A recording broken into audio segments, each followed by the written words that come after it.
Article 1481.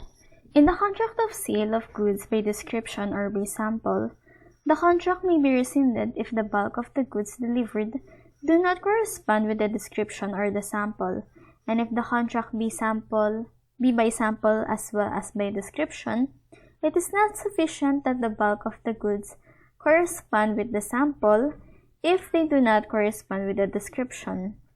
The buyer shall have a reasonable opportunity of comparing the bulk with the description or the sample. So, ito ngayon ay sale siya by description or by sample, or description and sample. So, the buyer shall have a reasonable opportunity of comparing the bulk with the description or the sample. So, kailan ba natin malalaman if yung ating sale ay sale siya by description, sample, or description and sample? So, ang una, meron tayong pag-uusap ni seller at ni buyer. So, i-introduce ni seller yung kanyang product kay buyer. Either by description, so marami siyang sasabihin, or by sample, papakita niya yung sample, or both. So, if nauna yung perfection ng contract natin, bago makita ni buyer yung bulk ng goods, so ito, meron tayong sale by description, sample, or description, sample. Pero if nakita na ni buyer or na-inspect na ni buyer, na-examine na ni buyer yung bulk, so yung lahat ng goods, before yung perfection, so wala tayong sale by description, sample, or description and sample kasi hindi naman nag-rely si buyer sa ating description, sample, or description and sample para mag-enter siya sa ating contract of sale. So, ito, ordinary contract of sale lang. So, ito yung ating magre-rely.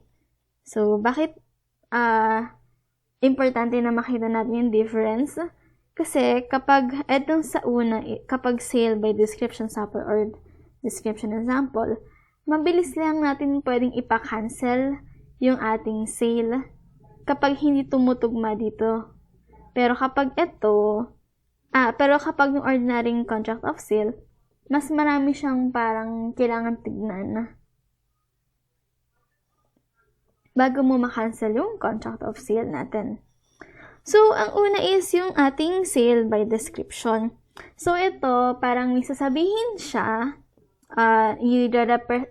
magsasabihin siya ng mga representation na itong i-describe niya itong bulk of goods natin. Sabi niya, ganto yan. Sabi niya, of a certain kind, ganyan. So, usually, si buyer, hindi pa niya nakikita yung goods. So, nagre-rely lang siya dun sa description or representation ni seller. So, for example, kung i-describe niya itong shirt, sabi niya, red t-shirt, brand new, 100% cotton, round neck siya, for kids, ganon. So, ito namang sale by sample natin. So, ipapakita naman ni seller yung sample ng bulk kay buyer. So, pag ganito, dapat yung bulk, yung buo siya, nag-a-agree siya dito sa sample. Hindi pwedeng yung majority or halos, more than half or marami dun sa bulk is same with the sample. Dapat lahat same with the sample. So, same with siya with the quality and character nung sample na pinresent sa'yo ni seller. And then, ito naman sa ating sale by description and by sample. So, i-describe ni seller and ibibigay din ni seller yung sample. So, pag ganito, dapat pareho kang mag-aagi sa description and parehong mag-aagi sa sample yung ating bulk. Kapag depende lang sa isa, ako na rin nag-agree lang siya sa description, pero hindi siya nag-agree sa sample, or if nag-agree siya sa sample, pero hindi siya nag-agree sa description, mabilis mo rin pwedeng i-rescind or i-cancel yung ating contract of sale. Tapos, So, ano naman yung mga remedies natin if say, nakabili nga tayo, tapos hindi pala pareho sa description, hindi pala pareho sa sample, hindi pala pareho sa description and sample. So, ang unang remedy natin is,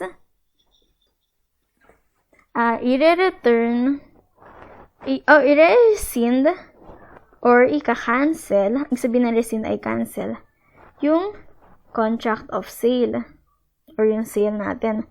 So, ang gagawin, i-return yung goods, tapos, i-return din yung money na binayaran ni buyer. So, ang second scenario is, i-keep or i-retain mo yung goods, pero, magsusuka or i-ano sa kaso for breach of warranty. Which is mas matrabaho. So, sample natin. So, kunwari, ito si seller. Sabi niya, so, nagbentahan tayo sa warehouse. Sabi niya, ito daw ganyan, isang bale ng shirt. Ganto daw, magandang quality. Sabihin natin Korean style. Kasi si buyer ay magbebenta. So, magkakaroon siya ng ang tawag dito? Yung second hand? Ukay-ukay sa palengke. So, bibili siya ng isang bale ng shirt. Sabi niya, good quality ito, no damage lahat. So, si buyer, bili naman siya. After nung bentahan nila, so, magkakaroon ng reasonable time si buyer para i-inspect yung goods. Nakita niya, okay naman. Kaya lang yung ibang t-shirt, nakita niya may damage. Diba, based on description, walang damage, and based sa sample, walang naman damage yung sample.